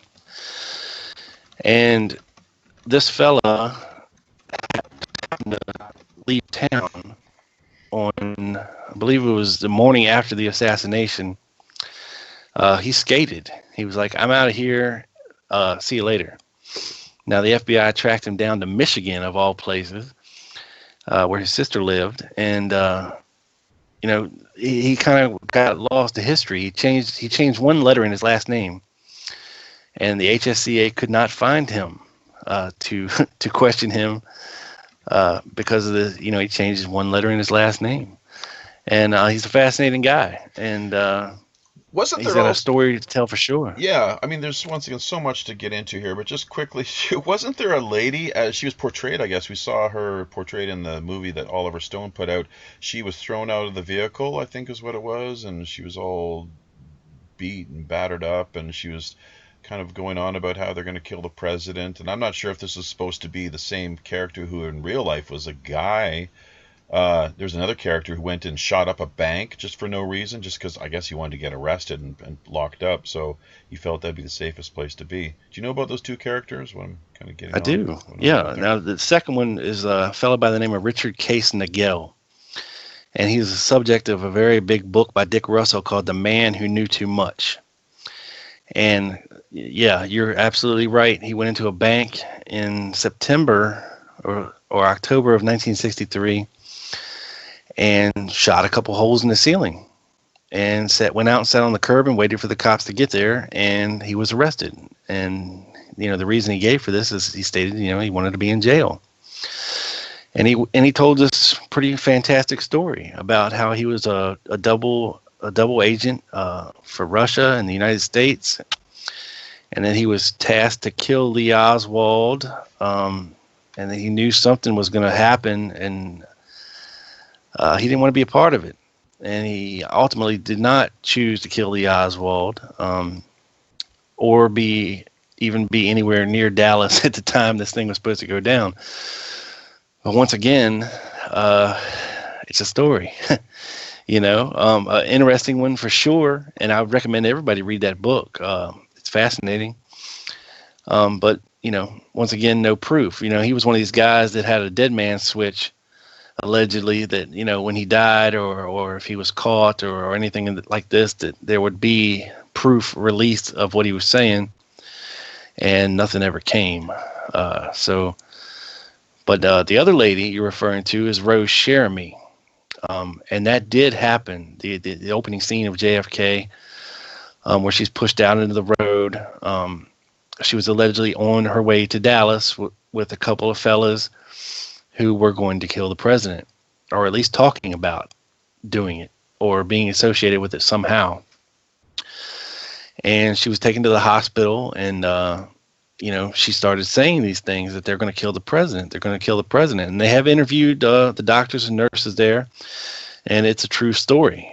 She did have some kind of foreknowledge of the event. Pretty fascinating stuff. Her son, Michael Mercedes, recently wrote a book about his mother. And there's another book called A Rose by Any Other Name that's also out there, written by another fella that tells her story as well, if anybody would like to check into it. As far as the arrest of the character who went into the bank and shot a couple holes in the roof, there are no records to be found whatsoever. Completely just does not exist. Is that right? Well, I mean, that event did happen, and he did go to jail. But this fellow, he was a veteran, and he had mental problems. He had survived a plane crash. He had survived getting shot in the chest at point blank range.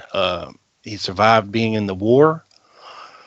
And he did have some mental issues. So as far as any proof of what he was saying, as far as being some kind of CIA agent or having ties to the CIA and the KGB, there's no records of that. No, but the bank incident did happen. Okay. But he didn't say beforehand that this is why he's doing it. It was only after the fact that, well, I did it because I knew what was going to happen and I didn't want to be associated with it.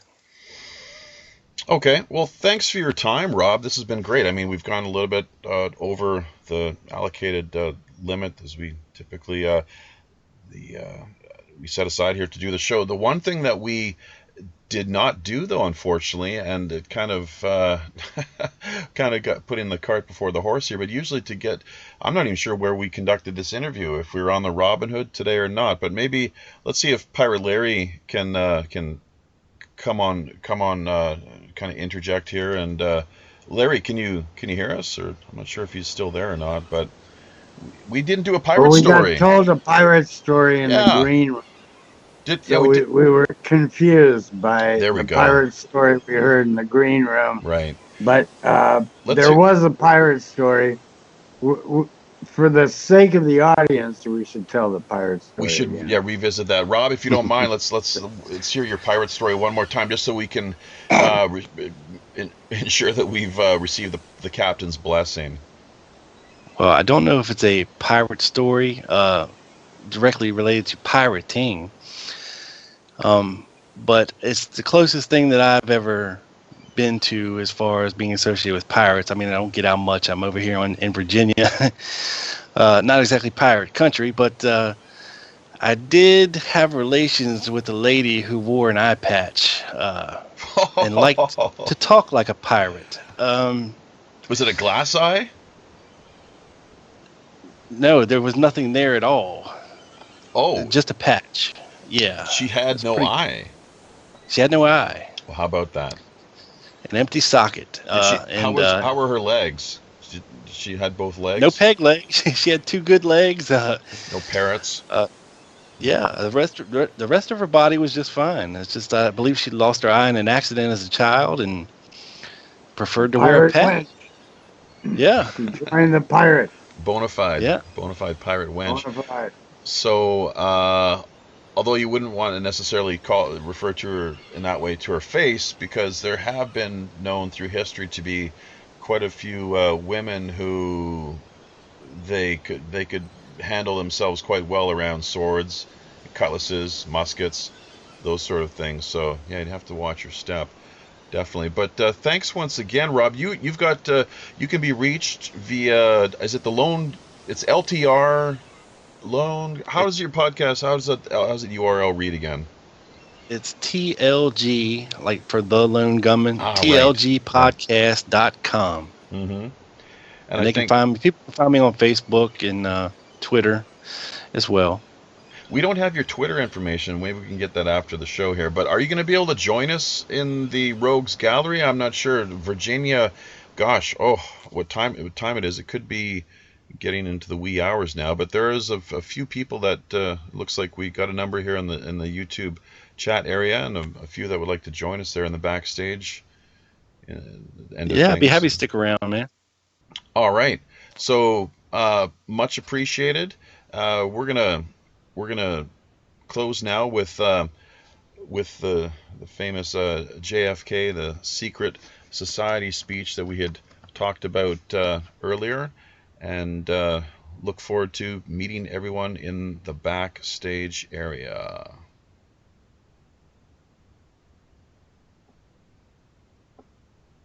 Ladies and gentlemen, The very word secrecy is repugnant in a free and open society, and we are, as a people, inherently and historically opposed to secret societies, to secret oaths, and to secret proceedings.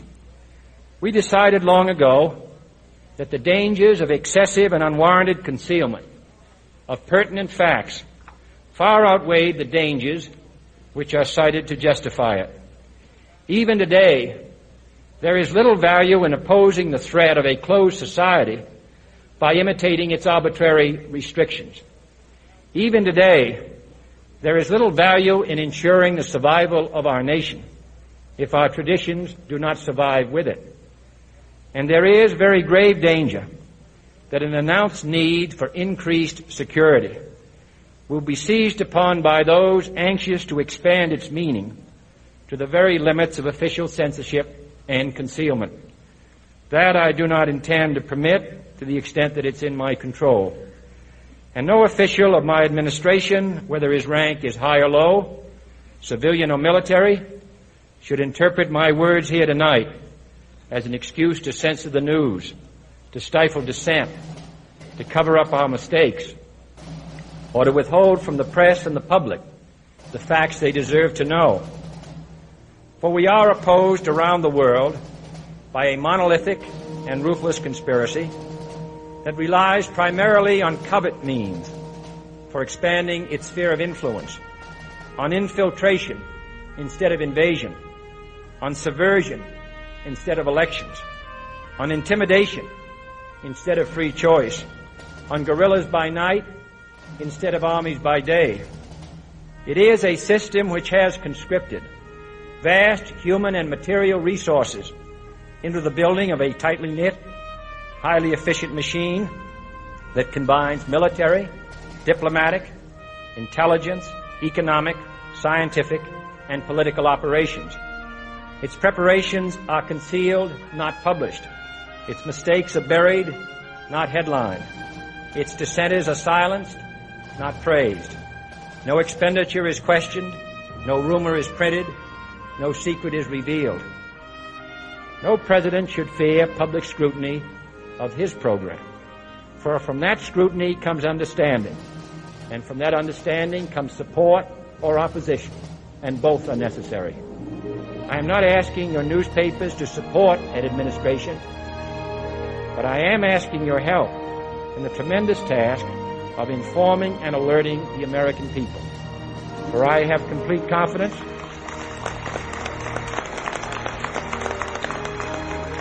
in the response and dedication of our citizens whenever they are fully informed.